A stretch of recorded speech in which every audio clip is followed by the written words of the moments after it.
So while I may not be a Tamara supporter, I can understand the level of resistance that she goes through, or opposition when it comes to her father, because he gives a lot of opposing views, pretending to be a good father. Could be this where she gets, some of her behaviors from. I don't know. Maybe. Let's go. Stop, please. I'm begging you. I'm begging you. I cannot take any more negativity. Honey, if this in itself influences me as a man and I'm looking at all of this, I can imagine what it does for you. Without him telling you he cares about you, without him taking the time out to spend some quality time with you, without none of those things, when you It's look not around. about that at all. So here's my question now. So the father is complaining. We have 10 kids, him have a whole heap of money, and he thinks that his dad is going to get hurt, in a nutshell. Here's the deal with this love thing. People believe that there are guarantees in love. And I would believe that as a man, he would understand that there are no guarantees in love. There's none. For those who are coming onto the channel and they're looking at these stories and you're watching these stories and you may be going through a thing in a lifetime and you may be with like a one man right now, especially the women them. You may be with a little man right now because it mainly happens to women. You're with a man and you think, you know what, this man is here. I wonder if he's going to stay and he better stay and he better love me and he better do all of this. Listen to me and listen to me well again. There are no guarantees in love. You could walk out tomorrow and the relationship ends. And that's just as simple as that. I don't know why people believe that there is this big old guarantee that's existing in life. There aren't. People can change. People can move on. It can just happen that you guys just not supposed to be together. So all of this thing of thinking that I have to look for this, and I'm sure that it's going to happen is false. I It's not. promise you. Yes. Because I've given my heart before, and it looked a whole lot different than this. And I still got hurt. So I don't know why everybody feels like they need to say something now. Who's everybody? You, mostly you, a couple of my friends. Yeah, true friends will tell you the truth. And true fathers would have actually spoken the truth, which is not in certainties because he can guarantee nothing. And he can't be certain of anything at all. But as I said before, her dad gives me a very slimeball, sleazy kind of feeling when I look at his aura and his presence, right? But no, he's playing it. It's a character, of course. I'm not talking about the man. I'm talking about the character. It's a sleazy level of presence that comes off to be. It's saying it's real, but it's not real at the same point in time, and it has a lot of haterness in it, which is unnecessary because I don't know how you hate on a next black man, but then say, okay, you are for black men. It's that double whammy that don't make sense. They will share with you exactly their own personal experiences. You know, I love you. And that this man is attracted to you is simply because you was forged, raised, and brought up to the woman that you are now. So in other words, you're saying that she's better than all the other girls out there because of the awesome, fantabulous job that you have done, that no other woman is like this particular woman. So all of those relationships that she had, that's that. And again, mark you. And I saw some comments of Plata about, oh, they wish your dad would have done this and blah, blah. Well, I'm certain you won't wish your dad would have seen you with a drug dealer. So that don't make sense. You know what I mean? That's why I'm saying that it is false. His perceptions are extremely false. If he was consistent in his argument and tell me that, you know what? I don't like D either and I don't like Wayne, but I'm thinking of this type of guy, then he would have won me. Because then he would have, again, he would have been in a line of arguments.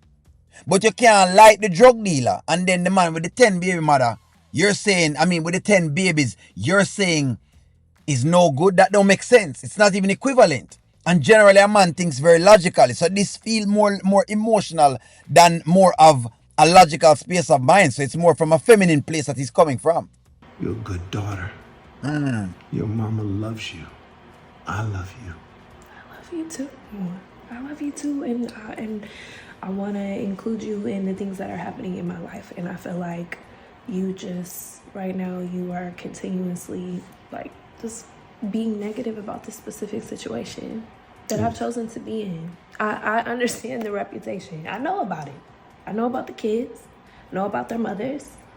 I know about the women. I know he met me and told me this is the person that he was, and this is the person that he's choosing not to be anymore.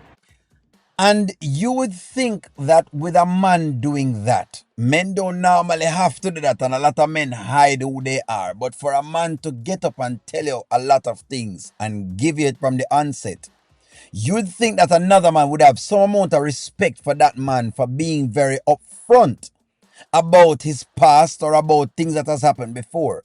But instead you chastise him because him have 10 baby mothers. He now becomes whatever it is. I'm sorry. Her dad gives me a lot of feminine energy.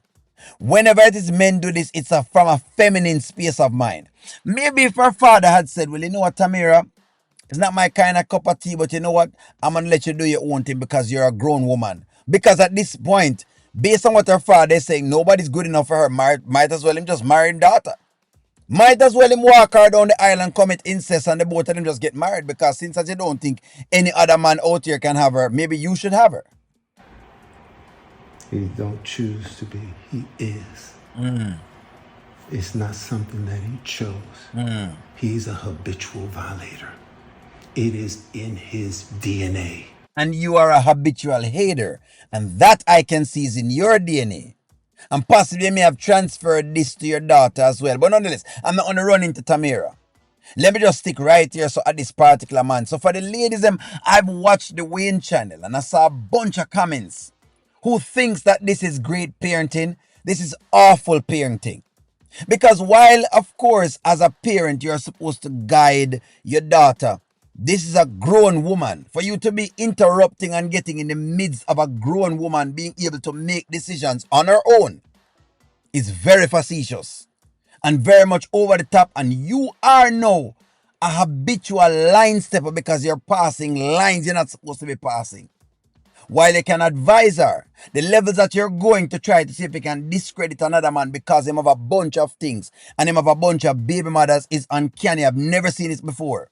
And like I said before, this is more feminine and masculine. Nowhere on this is masculine. If this is what you're looking for to get as an example of your father, I'm sorry to tell you that you'd have been raised by a feminine man, not a masculine man. Because a masculine man gives you the logics and allows you to learn the lesson as you go by because him can't learn the lesson for you. Him can't learn it for you. He can tell you what he need to tell you, but he cannot learn that lesson for you. Him realize that you must learn the lesson. That's what masculinity was. Unless you change. He is constantly doing this to other women, and now it's your turn. You know, I'm not telling you this simply because I want you to run away and I want to leave this man and, you know what I mean, thinking about the things that he's done. I think that'd be a great idea, but no, that's not what I'm thinking of doing. I'm telling you that you two will be in the same scenario that those girls are in. So what scenario was she in with D? Do you see exactly why it's a false premise? What's it? Remember, this is the same man that has just asked D to try a little more. Even though D is a street man and is still in the streets, running business in the streets, you know he's from the streets. What's different? This is exactly why he doesn't have any credit to him. The credibility that he has is down. This is exactly why for the ladies them who watches this, and because he's trying to see if him can, as you'd call it, protect his daughter, think this is actually proper, being properly a father, I'm sorry to tell you that this is hogwash. None of this is valid. This is not worth a lick. He's gonna dump you, he's gonna leave you, is how he's gonna leave you. And the situation that you're gonna be in. Because you're throwing all your chips into this.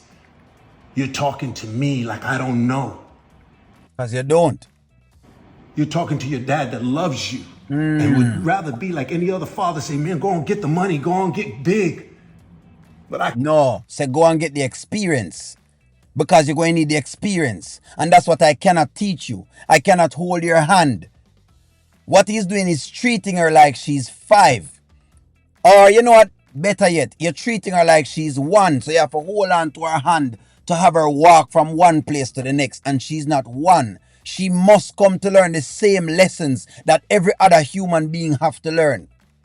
My father couldn't teach me about love. My mother couldn't teach me about love. Them can tell me different things. But I will have to go out onto the earth plane and learn those things myself. Because people are people. And she cannot manipulate the circumstance or the environment for me. So all of this again is hogwash. I challenge all of the ladies them in the comments will come up, but oh my God, I wish my dad was just like this. I wish he really was like this, and I would maybe have. No, you wouldn't. No, you wouldn't. You'd have become entitled and spoiled and had a false perception of the world that it's not. Care about you and I love you. And I don't want you to be blindsided.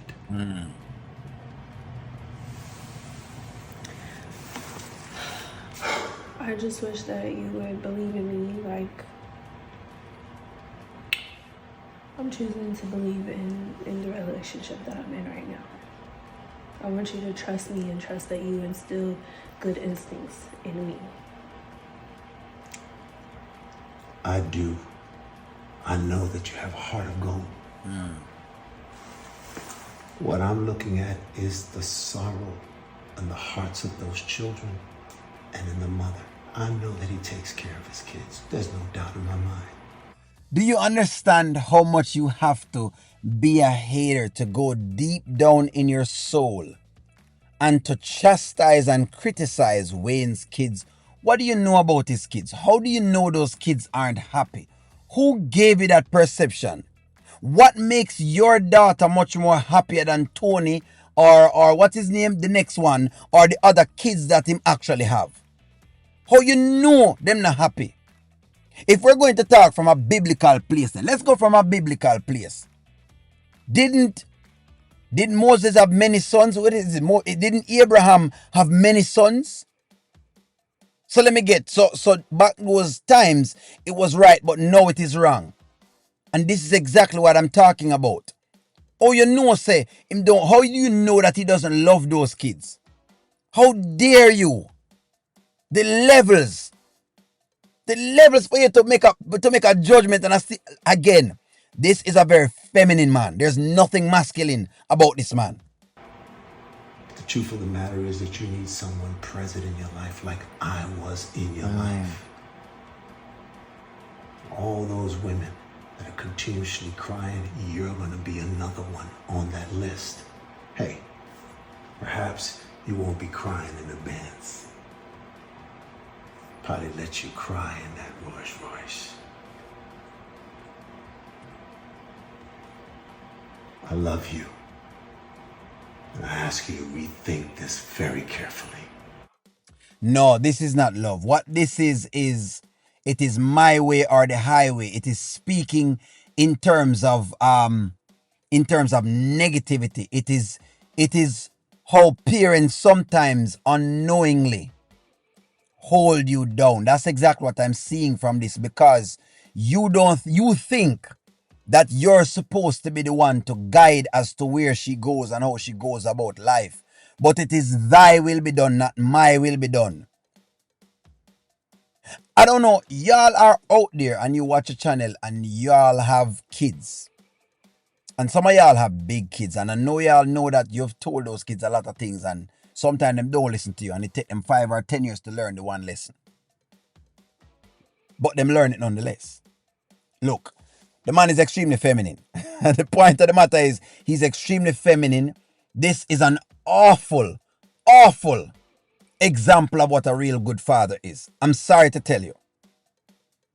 But that's my perception of it. And I'm going to wait to see exactly if I can get y'all's opinion on this. But I say I had to speak on this because of the levels that he went at.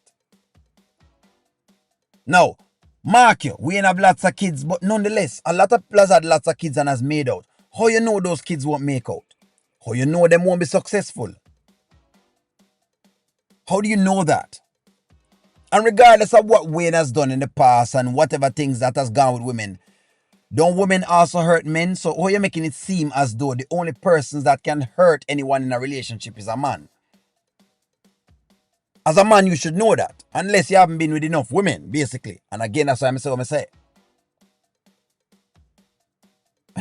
That's why I said that I've said. Unless you haven't had a good playing of the field where you actually get a chance to experience different people. Because of how different and dynamically different people are emotionally and the times that they're in. It is terrible. Anyways, give me your take. It was a great conversation. I loved it. I feel like it needed, some level of commentary review, but give me y'all's take. My stance on it, this is terrible father. It's terrible parenting. Give me a take, like, share, comment, subscribe. I'm going to talk to y'all soon.